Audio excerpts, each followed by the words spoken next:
ഇപ്പോൾ ഒരു senior ആർട്ടിസ്റ്റിന്റെ movie ഇറങ്ങുകയാണെങ്കിൽ അതിലൊരു മെയിൻ സീനായി ഇൻക്ലൂഡ് ചെയ്യുന്ന ഒരു സീനായിരിക്കും ഈ ഡി ഏജിങ് സീൻ. ഡി ഏജിങ്ങിനെ പറ്റി അറിയാത്തവർക്ക് ഷോർട്ടായി പറയാം. അതായത് വയസ്സായ ഒരാളെ ചെറുപ്പമായി കാണിക്കാൻ യൂസ് ചെയ്യുന്ന ഒരു ടെക്നോളജിയുടെ പേരാണ് ഡി ഏജിങ്. അപ്പോൾ ഇത് എവിടെ നിന്നാണ് തുടങ്ങിയത്, എങ്ങനെയൊക്കെയാണ് ഹോളിവുഡിൽ ഇത് യൂസ് ചെയ്തിരിക്കുന്നത് എന്നൊക്കെയാണ് നമ്മൾ ഇത് കാണാൻ പോകുന്നത്. ആദ്യമായി നമ്മൾ കാണാൻ പോകുന്നത് എക്സ്മാൻ ദ ലാസ്റ്റ് സ്റ്റാൻഡ്. ഒരു നല്ല രീതിക്ക് വേണ്ട സിനിമയായിരുന്നു, ബട്ട് എന്തോ മൂവി അത്ര പ്രതീക്ഷ രീതിക്കൊന്നും ഉണ്ടാവില്ല. ബട്ട് എനിവേ ഇതിലൊരു ഫ്ലാഷ് ബാക്ക് സീക്വൻസ് ഉണ്ടാവും. അതിൽ നമ്മുടെ പ്രൊഫസർ എക്സ് ആൻഡ് മാഗ്നറ്റോ ഇവർ രണ്ടാളെ ഒരു ബേസിക് ലെവൽ ഡി ഏജിങ് ആയിട്ടായിരിക്കും കാണിച്ചിട്ടുണ്ടാവുക. കാരണം വേൾഡിൽ തന്നെ ഒരു ഡി ഏജിങ് എന്ന കോൺസെപ്റ്റ് ആദ്യമായിട്ട് ഈ മൂവിയിലായിരിക്കും കൊണ്ടുവന്നിട്ടുണ്ടാവുക. അതുവരെ ഒരു ഫ്ലാഷ് ബാക്ക് സീക്വൻസ് എടുക്കണമെങ്കിൽ ഒന്നില്ലെങ്കിൽ വേറൊരു യങ്ങർ ആക്ടറിനെ ചൂസ് ചെയ്യും, അല്ലെങ്കിൽ അതേ ആക്ടറിനെ കുറച്ച് മേക്കപ്പ് ഒക്കെ ചെയ്ത് അഭിനയിപ്പിക്കും. ബട്ട് 2006 ഇറങ്ങിയ ഈ movie entire world cinema industry തന്നെ ഒരു മാറ്റം കൊണ്ടുവന്ന സിനിമയാണ്. ലൈക്ക് അത് ഡി ഏജിങ് ചെയ്തിരിക്കുക എന്നൊക്കെ നമുക്ക് മനസ്സിലാവും. പക്ഷെ ആ സമയത്ത്, അതായത് 2006 വലിയൊരു റെവല്യൂഷനാണ് ഈ മൂവി കൊണ്ടുവന്നത്. അതിനുശേഷമാണ് ഓരോ മൂവീസിലും ഫ്ലാഷ് ബാക്ക് സീക്വൻസ് കാണിക്കാൻ ഇങ്ങനെ ഡി ഏജിങ് യൂസ് ചെയ്യാം എന്നുള്ളൊരു കോൺസെപ്റ്റേ കൊണ്ടുവന്നത്. അങ്ങനെ വന്നാൽ നമുക്ക് 2016 ഇറങ്ങിയ ക്യാപ്റ്റൻ അമേരിക്ക സിവിൽ വാർ എടുത്ത് നോക്കാം. ഇതിലൊരു 5 മിനിറ്റ് സീക്വൻസ് ഒന്നും പോലും പറയാൻ പറ്റില്ല. അതിനേക്കാളും ഒരു കുട്ടി സീനായിരിക്കും, ഒരു 2 to 3 മിനിറ്റ്സ്. ടോണി തന്റെ അച്ഛനായ ഹവാർഡ് സാർക്കിന്റെ അടുത്ത് സംസാരിക്കുന്ന ഒരു സീനായിരിക്കും. ഡി ഏജിങ് ഒക്കെ ഓക്കെ എന്ന് പറയുന്ന രീതിക്ക് ഉണ്ടാവുള്ളൂ. എമോഷനൊക്കെ വെളിപ്പെടുത്തിയിട്ടുണ്ടെങ്കിലും എവിടെയോ എന്തൊക്കെ ഒരു പോരായ്മ പോലെ നമുക്ക് ഫീൽ ചെയ്യും ലേറ്റ് ആയിട്ട്. പക്ഷെ അതൊരു ഹോളോഗ്രാമായി കാണിച്ചതുകൊണ്ട് അത്രയ്ക്ക് കുഴപ്പമില്ല എന്നൊക്കെ നമുക്ക് പറയാം. പക്ഷെ മോശം ഒന്നുമല്ല ഞാൻ ഉദ്ദേശിച്ചത്. മാർവലിന്റെ സൈഡിൽ നിന്ന് വന്ന ഒരു കുറഞ്ഞ ഐറ്റം കുറച്ചുകൂടി ബെറ്റർ ആക്കി ചെയ്യായിരുന്നു. പക്ഷെ അവർ എന്തുകൊണ്ട് ചെയ്തില്ല എന്ന് ഇപ്പോഴും ഡൗട്ടാണ്.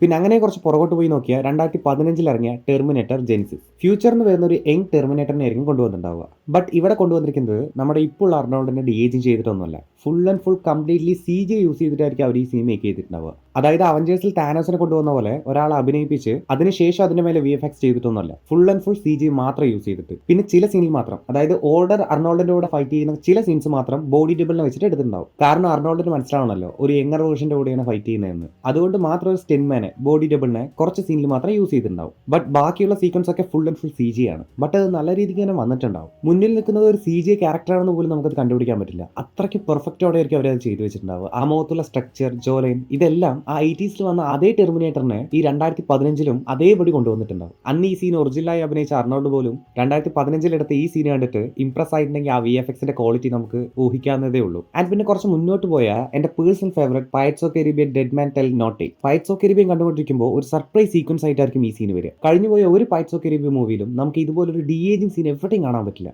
ഞാൻ ഫസ്റ്റ് ഈ മൂവി കാണുമ്പോൾ ജോണി ഡീപ്പിന്റെ മകനാണ് ഈ സീനിൽ അഭിനയിച്ചത് എന്ന് വരെ എനിക്ക് തോന്നിപ്പോയിട്ടുണ്ട്. അങ്ങനെ ഒരു മകൻ ഉണ്ടോ എന്ന് പോലും എനിക്കറിയില്ല, അത് വേറെ കാര്യം. പക്ഷെ എന്നാലും അത്രയും പെർഫെക്റ്റ് ആയിട്ടായിരിക്കും ആ സീൻ അവർ മേക്ക് ചെയ്തിട്ടുണ്ടാവുക. ഇപ്പൊ കണ്ടാൽ പോലും ഇതൊരു ഡി ഏജിങ് ആണോ എന്ന് തോന്നിപ്പോകുന്ന രീതിക്കായിരിക്കും അതിന്റെ ഒരു ക്വാളിറ്റി.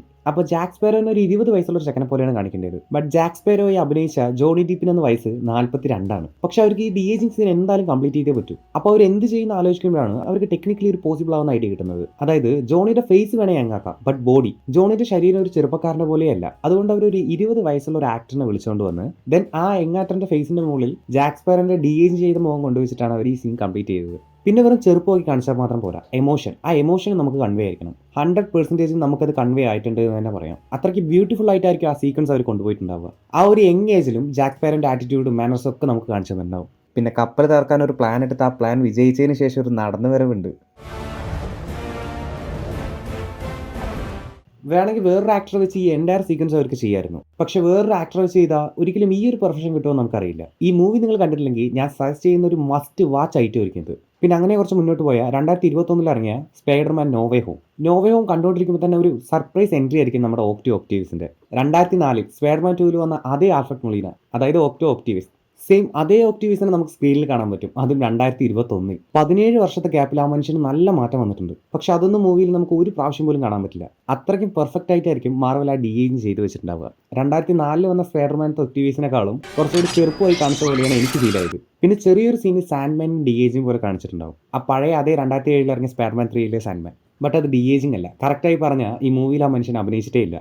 2007 ഇറങ്ങിയ സ്പൈഡർമാൻ 3 സാൻഡ്മാന്റെ ഡീസാൻഡ് സീക്വൻസ് എടുത്തിട്ടായിരിക്കും അവർ ഇതിൽ എഡിറ്റ് ചെയ്തിട്ട് ഇൻക്ലൂഡ് ചെയ്തിട്ടുണ്ടാവുക. എല്ലാവരും അവർ ഡി ഏജ് ചെയ്തു. എന്നാൽ പിന്നെ ആ ടോബി മേക്കറിന് കൂടി ഡി ഏജ് ചെയ്തിട്ടുണ്ടായിരുന്നെങ്കിൽ സൂപ്പർ ആയിട്ടുണ്ടായിരുന്നേ. ബട്ട് ആൻഡ്രൂ കൾഫറിന് അതിന്റെ ആവശ്യമേ ഇല്ല. അന്ന് 38 വയസ്സായിരുന്നു, ബട്ട് സ്റ്റിൽ യങ്. ഈ വീഡിയോയിൽ പറഞ്ഞ എല്ലാ കാര്യവും പേഴ്സണൽ ഒപ്പീനിയൻ മാത്രമാണ്. ഒരിക്കലും ഞാൻ ഇതാണ് ശരി, ഇത് മാത്രമാണ് കറക്റ്റ് ഞാൻ എവിടെയും പറയുന്നില്ല. ആൻഡ് ഇതിൽ കാണിച്ച എല്ലാ ഡി ഏജ് സീനും എനിക്കും വളരെ ഇഷ്ടമുള്ള സീനുകൾ തന്നെയാണ്. പിന്നെ ഇതിന്റെ പാർട്ട് 2 പെട്ടെന്ന് തന്നെ അപ്ലോഡ് ചെയ്യുന്നതായിരിക്കും. ആ വീഡിയോയിൽ ഇതിനേക്കാളും കൂടുതൽ കണ്ടന്റ്സ് ഉണ്ടാവും. സോ അത് മിസ് ചെയ്ത് കാണാൻ ഹോളിവുഡ് പാക്ക് മലയാളം സബ്സ്ക്രൈബ് ചെയ്ത് വെക്കുക. അപ്പോൾ ഓക്കെ ഫ്രണ്ട്സ്, നമുക്ക് അടുത്ത വീഡിയോയിൽ കാണാം.